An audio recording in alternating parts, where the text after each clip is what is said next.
pessoal, tudo bem? Nós vamos continuar na aula de hoje, né, na frente 3, e vamos ver as aulas de 21 a 23, que vai falar aí um pouquinho dos espelhos planos. Nós já vimos aí uma introdução à ótica geométrica, vários conceitos relacionados aí com a ótica, né? Conceitos envolvendo cores dos objetos, composição da luz branca, câmara escura de orifício, e agora a gente vai ver então os espelhos planos. Vamos lá?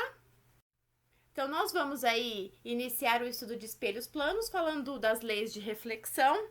Nós temos aí duas leis que vão nos orientar nessa reflexão. Primeiro, que os raios de incidência e de reflexão estão sempre no mesmo plano, eles são coplanares. O que isso quer dizer? Que no mesmo plano em que tem uma incidência, né? Se a gente observar aí, essa incidência está acontecendo no plano aqui, né?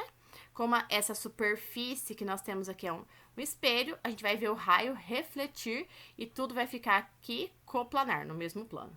A segunda lei da reflexão vai falar aí que o ângulo de incidência, esse θ aí, vai ser igual ao θr. Então, ângulo de incidência vai ser igual ao ângulo de reflexão em relação à reta normal.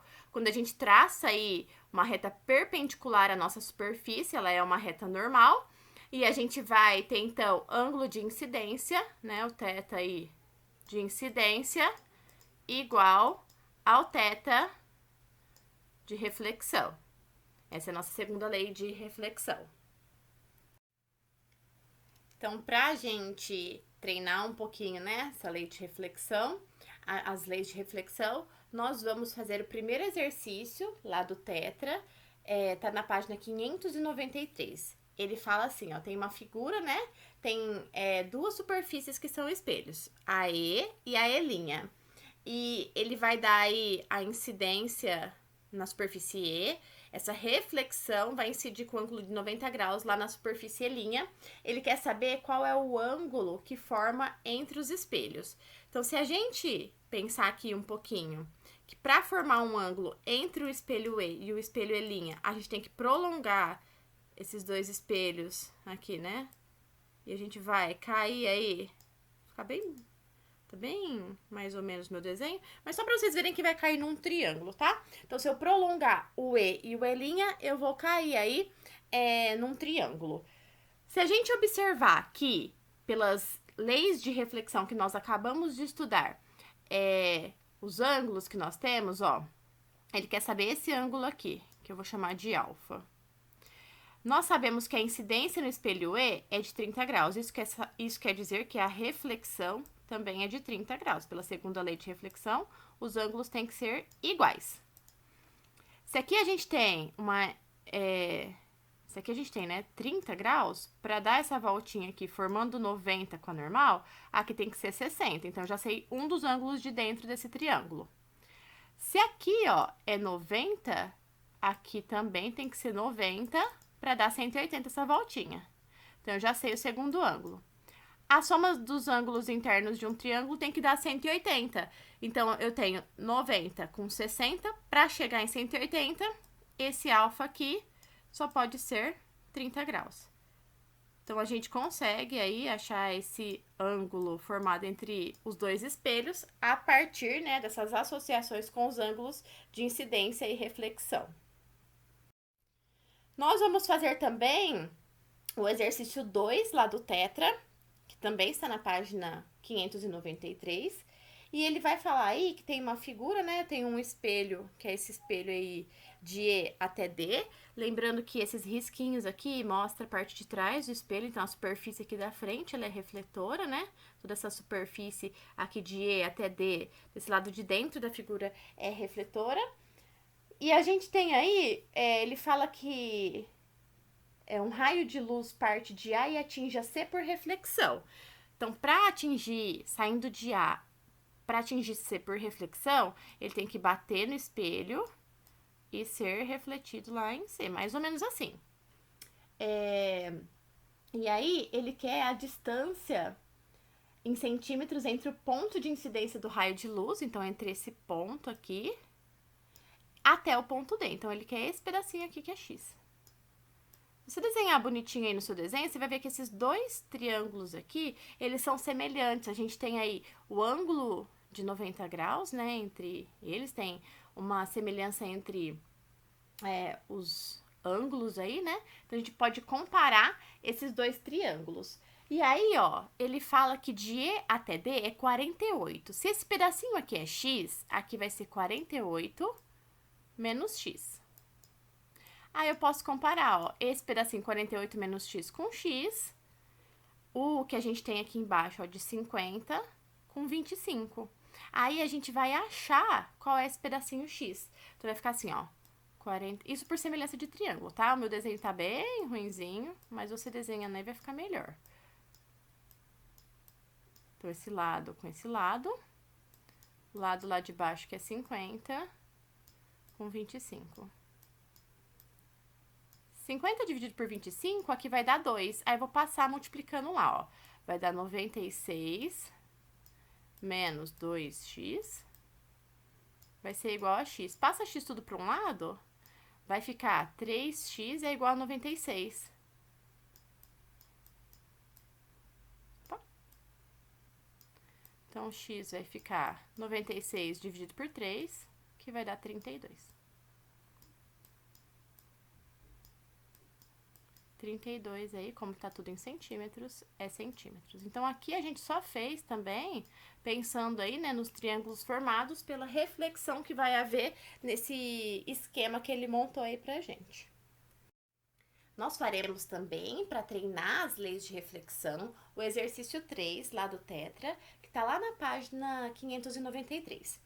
Então, ele dá aí uma árvore de altura H, e ele fala que um observador, que tá aí a 2 metros de um espelho, ele consegue, estando esse observador, né, tem 1,5 metro aí a altura desse observador, ele consegue observar essa árvore a partir do espelho, sabendo que o ângulo de incidência desse espelho aí, né, do raio de luz que bate nesse espelho que vai para o olho do observador é de 10 graus.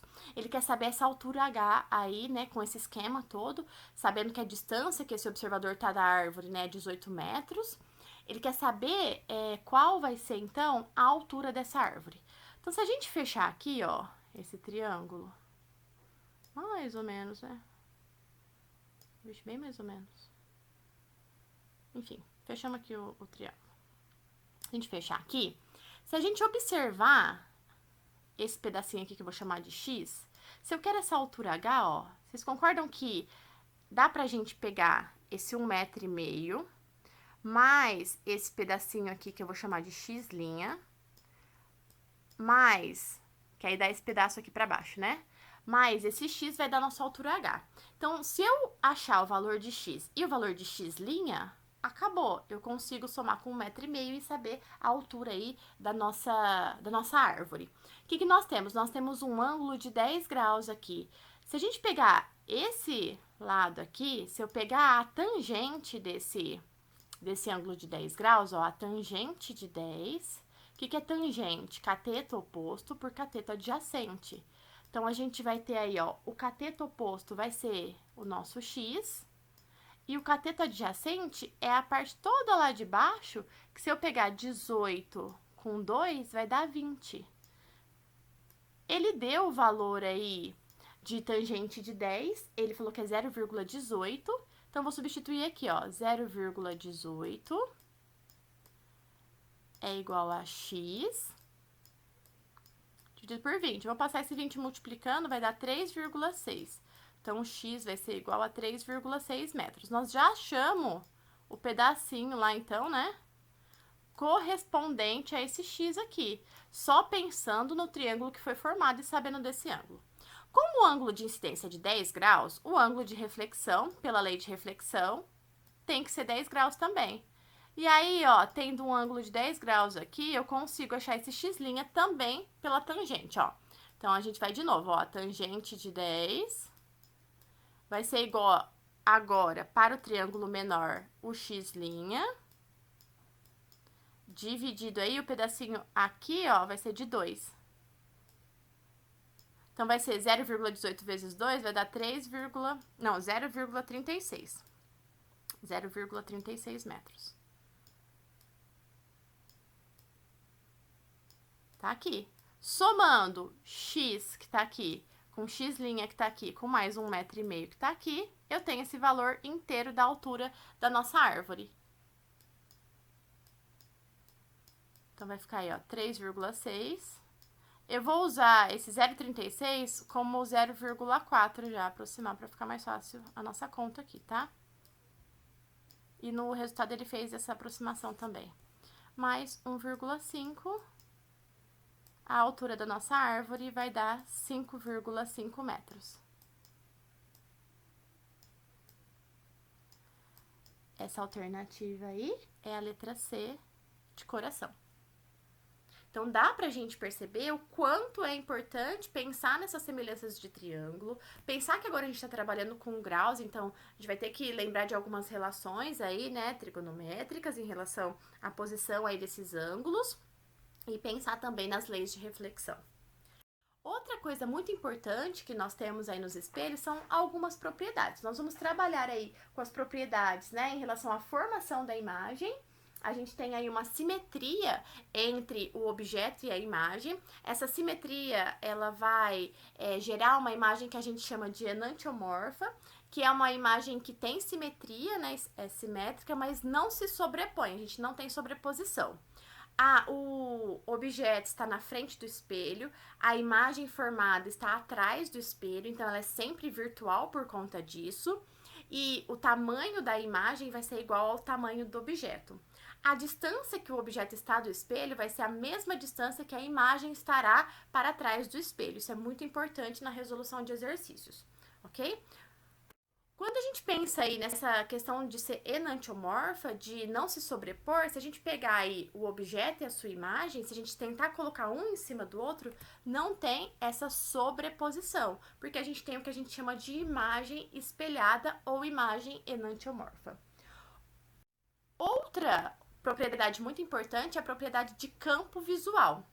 A região de campo visual aí é a região que o observador consegue enxergar, né, por conta da presença aí de um espelho. Então, quando a gente tem um espelho plano, nosso campo visual acaba aumentando em relação à presença desse espelho, por conta aí, né, da dimensão dessa superfície espelhada aí, né? Então, a gente vê onde está o observador, onde é que vai ser formada aí, né, as imagens e a dimensão do espelho, a gente tem essa região de campo visual, que é a região que pode ser observada pela utilização do espelho.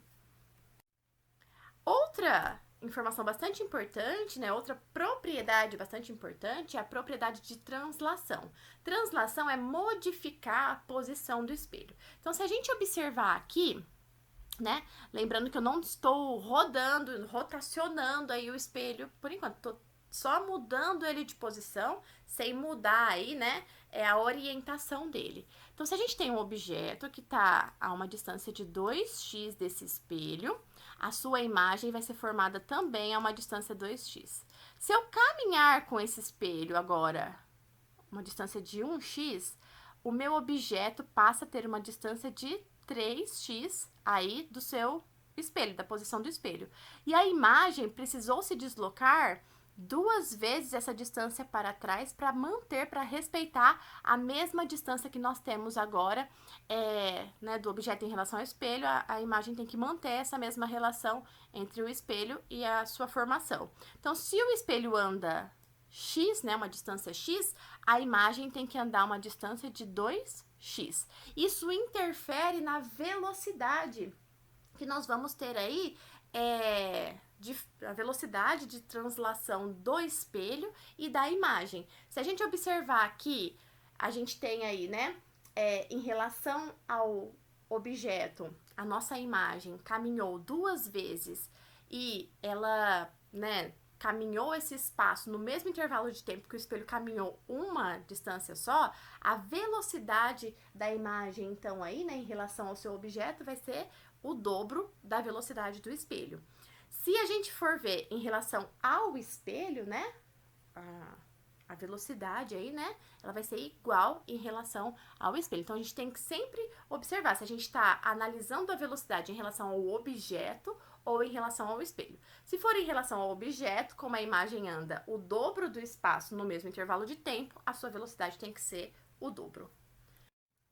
Então, para treinar um pouquinho essa ideia de translação, né, do espelho, a gente vai fazer o exercício lá 8, que tá lá na página 595 do Tetra. Ele fala assim, ó: um garoto parado na rua vê sua imagem refletida por um espelho plano preso verticalmente na traseira de um ônibus, que se afasta com velocidade escalar de 36 km por hora. Em relação ao garoto e ao ônibus, as velocidades da imagem são respectivamente. Então, primeira coisa, todas as alternativas estão em metros por segundo. Então, a primeira coisa que a gente vai fazer é passar de quilômetro por hora para metros por segundo. A gente vai dividir por 3,6. Isso vai dar aí 10 metros por segundo. Nós temos duas perguntas aí. Qual é a velocidade, né, da imagem em relação ao garoto, que é o nosso objeto aí, é o ponto fixo. Vou desenhar o garotinho aqui, ó. Em relação ao ônibus. Como a gente tem aí o espelho no ônibus, conforme o espelho se desloca, o ônibus se desloca, o espelho se desloca junto, então se desloca com 10 metros por segundo. Então, em relação ao ônibus, né, já que é o referencial onde o espelho está, a velocidade do espelho é a mesma. Em relação ao garoto, que é o nosso ponto fixo, conforme o espelho muda de posição em relação ao seu objeto, a imagem muda 2 vezes de posição, né? Então, a gente já viu isso para manter a mesma relação de distância entre o objeto e o espelho e distância entre o espelho e a imagem formada. Conforme o espelho translada aí, a imagem tem que se transladar com 2 vezes aí essa velocidade. Então, a velocidade da imagem em relação ao garoto é de 20 metros por segundo, e em relação ao ônibus, já que o espelho está no ônibus, é a mesma velocidade de 10 metros por segundo. Só pode ser aí a alternativa A. E outra propriedade bastante importante é a propriedade de rotação. Quando a gente tem um espelho aqui, que é a situação 1, a gente tem um ângulo de incidência que vai ser igual ao ângulo de reflexão 1 aqui. Se a gente mudar, né, a posição desse espelho, se eu rotacionar esse espelho, abrindo aí um ângulo que a gente vai chamar de ângulo alfa, qual que vai ser o desvio que a gente vai observar nesses ângulos aqui de incidência e reflexão? Se a gente analisar aqui, né, se eu chamar esse ângulo agora aí de delta, né, chamei de alfa e delta aqui, a gente vai ver que o ângulo delta aí, ele vai ter que ser 2 vezes o ângulo alfa. Essa é uma propriedade da rotação. Quando a gente tem uma rotação, o ângulo formado aí vai ser o dobro da rotação que o espelho sofreu. Isso dá pra gente analisar pelos triângulos, ó. Se a gente pegar esse triângulo aqui que eu vou rabiscar e analisar os ângulos internos dele, dando 180, e depois analisar esse triângulo aqui, os ângulos internos dele, dando 180, fazendo uma relação entre incidência 1, incidência 2, reflexão 1 e reflexão 2, a gente vai ter essa relação entre os ângulos. Então, toda vez que a gente rotaciona um espelho plano, o ângulo de rotação dele vai gerar aí um desvio de 2 vezes o valor deste ângulo na nossa incidência e reflexão. Essa é uma das propriedades aí de rotação. A gente vai treinar um pouquinho isso na tarefa. E aí, por fim, a gente vai ver a associação de espelhos. Quando a gente une mais de um espelho, o número de imagens formadas está relacionado com o ângulo entre os espelhos, né? Então, se eu pegar aí um ângulo entre 2 espelhos, 360 dividido por esse ângulo, descontado aí uma unidade, né, que eu tô descontando o objeto, eu tenho o número de imagens formadas. E a gente vai ver que essa associação, então, para um único objeto, eu posso gerar várias imagens aí, só pensando nessa organização entre 2 espelhos, em trabalhar o ângulo entre esses 2 espelhos. Para a gente ver um exemplo, ó, se esse ângulo aqui for, por exemplo, aí de 40 graus, se a gente pegar 360 dividido por 40, ó, vai dar 9. 9 menos 1, então o número de imagens para uma associação entre 2 espelhos, onde o ângulo entre eles for 40 graus, eu vou ter 8 imagens formadas. Então, com um único objeto, só associando espelhos planos, eu consigo aí, né, mais de uma imagem. E por fim, então, a gente vai fazer o exercício 6, lá da página 594, para treinar um pouquinho essa ideia né, de associações entre espelhos. Ele vai falar que um aluno colocou um objeto O entre dois espelhos e o ângulo entre eles era θ. Depois, ele reduziu para θ dividido por 4 esse ângulo e ele quer saber a relação entre o número de imagens na primeira e na segunda situação. Então, na primeira situação, ele chamou de N, ó. O número de imagens vai ser igual a 360 dividido aí por θ menos 1. Se a gente arrumar um pouquinho isso, ó, eu vou passar esse menos 1 para lá, vai ficar assim, ó, e depois o 360, né? Então, θ vai ficar 360 n dividido por n mais 1.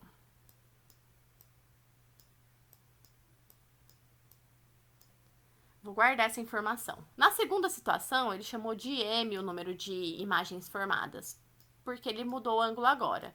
Vai ser θ dividido por 4. Então, vai ser 360 dividido pelo ângulo que agora é θ dividido por 4 menos 1.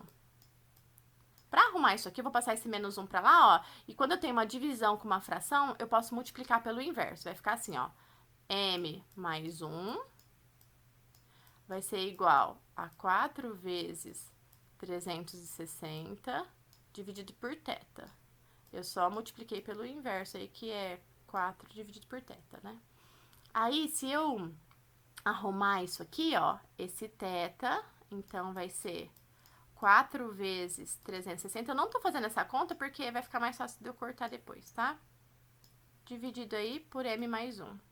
Ele quer a relação entre m e n. Como os ângulos aqui, θ, são iguais, eu vou igualar isso aqui agora, ó. Então, vai ficar 360 n mais 1 vai ser igual a 4 vezes, ó como que vai dar pra cortar, ó, o 360. M mais 1. Vou